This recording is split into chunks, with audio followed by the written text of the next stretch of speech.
अस्सलाम वालेकुम, कौन साहब और कहाँ से बात कर रहे हैं? ये वालेकुम सलाम फैज़ल साहब। हज़रत अस्सलाम वालेकुम। वालेकुम सलाम। वालेकुम अस्सलाम। मैं नीजत से बात कर रहा हूँ। हज़रत मेरा आपसे सवाल, बल्कि दो मुझे बातें आपसे पता करनी है, एक सवाल भी है। मिलाद के क्या मायने हैं, क्योंकि इसमें उलमा में इख्तिलाफात पाए जाते हैं हमारे कि मिलाद करना जायज़ है कि नहीं है, इसके क्या मायने हैं और इसको किस तरीके से करना जायज़ है। अच्छा, माशाअल्लाह।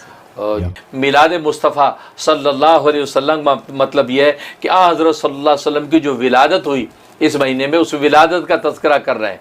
और आपकी विलादत और बेसत जो है इस कायनात की सबसे बड़ी नेमत और दौलत है, क्योंकि आपके सदक़े से सारी कायनात होना मिला, क्योंकि कायनात का वजूद आपके सदक़े से है और कायनात की सारी नेमतें आपके लिए पैदा की गई।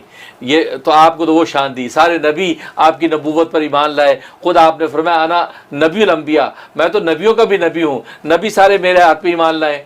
जैसे सूरत आल इमरान में अल्लाह ने इस बात को बयान कर दिया कि सारे नबी भी जो वो ईमान लाए अल्लाह के इस नबी के हाथ पे, सारे नबियों ने आप पर नुसरत का वादा किया। तो चूँकि वो इस महीने में पैदा हुए हैं, तो ये विलादत की खुशी मनाना, आपकी बेसत की खुशी मनाना, ये तो मोहब्बत ही मोहब्बत है। इसके बारे में मुझे तो हैरानी होती है, लोग सवाल क्यों करते हैं कि ये मिलाद मनाना जायज़ है कि नाजायज़ है। इसका मतलब आप ये कहना चाहते हैं कि आपका दुनिया में आना जब वो हमें पसंद नहीं आया, नऊज़ुबिल्लाह, या हम उसकी खुशी नहीं मनाना चाहते, जबकि खुद कुरान में अल्लाह ने कहा, सूरत अहज़ाब में अल्लाह ने फरमा दिया फ़बिज़ालिका फ़लयफ़रहू, कि अल्लाह ने तुम्हें इस्लाम का फ़ज़ल दिया और नबी की ज़ात की रहमत दी है। तो नबी की ज़ात जो बतौर रहमत के तुम्हें दे दी है, तो फ़लयफ़रहू, उस पर खुशी मनाओ, खुश हो जाओ कि नबी को अल्लाह ने रहमत बना के तुम्हें दे दिया। तो सूरत अहज़ाब में तो उस पर खुश होने का हुक्म दिया जा रहा है ईमान वालों को कि आप खुश हो जाएं कि नबी मिले आपको। तो आप हैरानी है कि लोग कह देते हैं कि जी वो खुशी मनाएं कि नहीं। खुश होने की बात है भाई, वो अलग बात है कि वो खारजी चीज़ें हैं। उस खुशी मनाने में आप फ़र्ज़ नमाज छोड़ बैठें, उस खुशी मनाने में आप कोई गुनाह कर बैठें, वो खुशी मनाने में कोई दूसरी आप इसराफ कर बैठें, तो वो खारजी चीज़ें हैं। आप उसकी वजह से असल इबादत को क्यों मोर्द इल्ज़ाम ठहराते हैं? असल इबादत तो मिलाद मुस्तफ़ा मनाना, ये तो लज्जत ही लज्जत है, ये आशिकों का वतीरा है। बाकी आप खारजी चीज़ें बयान करते हैं, और ये जुलूस निकाला, ज़ोर की नमाज नहीं पढ़ी, उन्होंने असर की नमाज नहीं पढ़ी, ऐसे जुलूस का क्या फ़ायदा? वो तो हम भी कहते हैं कोई फ़ायदा नहीं, मतलब उनको नमाज पढ़नी चाहिए। तो नमाज ना पढ़ने को आप उधर ले लेते हैं कि मिलाद ही जायज़ नहीं हुआ, मिलाद ही गोया कि नौज़ुबिल्लाह हराम हो गया। ये तो वही बात होगी, आप सारे अमरूदों को हराम कह रहे हैं, अमरूद हराम है।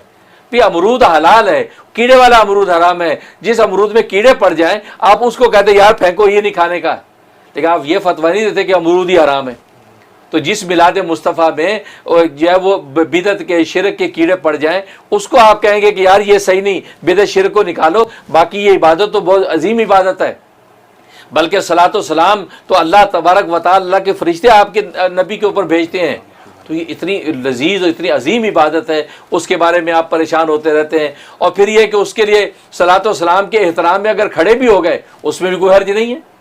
आप सलातो सलाम की इबादत के एहतराम में अगर खड़े हो गए, उसमें भी कोई हर्ज नहीं है। कि आप मदीना जाके खड़े होकर सलातो सलाम नहीं पढ़ते, वहाँ खड़े होकर सलातो सलाम पढ़ते हैं। यहाँ आप जो है नमाज के अंदर अत्ताहियात के अंदर सलातो सलाम बैठ के पढ़ते हैं।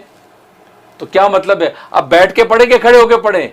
तो अल्लाह ने कहा जैसे चाहे पढ़े, जिसके जैसी मन मर्जी आए, क्योंकि खड़े होकर भी सही है, बैठ के भी सही है। अगर खड़े ही ज़रूरी होता तो फिर नमाज में बैठ के क्यों पढ़ते आप? सलाम भी और सलात भी दोनों बैठ के पढ़ते हैं। और अगर जो है बैठ कर ही पढ़ना ज़रूरी होता तो मदीने में जाके खड़े होकर क्यों पढ़ते हैं?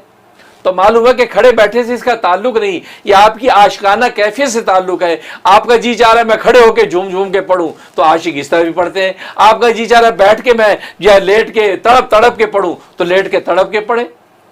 ये तो वही बात है ना कि वो इश्क की चोट तो पड़ती है दिलों पे यकसा, इश्क की चोट तो पड़ती है दिलों पे यकसा, ज़र्फ के फ़र्क से आवाज़ बदल जाती है। हर आदमी का अपना अपना अंदाज इश्क है। किसी के इश्क पर आपको जो है उंगली उठाने की इजाज़त नहीं कि ये आशिक रसूल नहीं है, खुदा ना खासा फास के रसूल है, हम आशिक रसूल हैं। तो इश्क का दावा अपने लिए ख़ास कर लेना, इसका मतलब आप नबी की उम्मत को बहुत कम कर रहे हैं। उम्मत बहुत वसी है, वो तो दरियाए ठाटे मारते दरिया हज़रत मूसा ने देखे हैं। आप ऐसे फतवे लगा के कम ना करें। अगर मिलाद मुस्तफ़ा आप नहीं बनाना चाहते, आप उसको बिदत के शिरक के फतवे ना लगाएं, आप ना करें, आपकी तौफीक पे है। लेकिन अल्लाह ने जिनको तौफीक दे रखी है वो जो है वो बिदत शिरक से बच के कर रहे हैं, तो उनको आप कबूल करें।